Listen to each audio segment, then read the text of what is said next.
The Sentinel. I was a geologist in charge of the crew exploring the southern region of the Mare Cretaceum, one of the finest walled plains on the moon. While I was preparing breakfast for the crew, standing by the frying pan waiting for the sausages to brown, I let my gaze wander idly over the mountain walls which covered the whole of the southern horizon. My eye caught a metallic glitter from one of those mountain peaks. Out of curiosity, I climbed into the observation turret and swung our telescope round to the west. Although wherever was catching the sunlight was still too small to be resolved, it seemed to have an elusive symmetry. I stared at it for a very long time until a smell of burning told me that our breakfast sausages had made their quarter-million-mile journey in vain. I immediately argued with my companions on going up that mountain in quest for any form of intelligent life on the moon. My assistant, Louis Garnett, said, "If you break your neck, you'll be the laughingstock of the expedition when we get back to base. That mountain will probably be called Wilson's Folly from now on."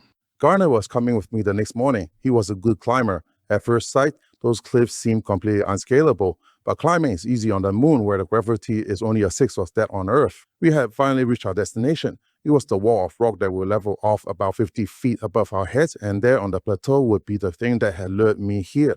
I swung the metal anchor and sent it sailing up towards the sky.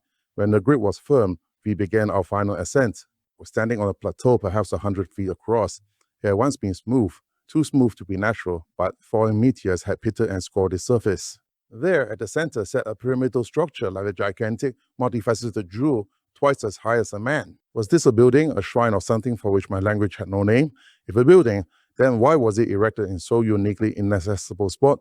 The Egyptians must have done it. But the thing's smallness did not occur to me that I might be looking at the handiwork of a race more advanced than my own.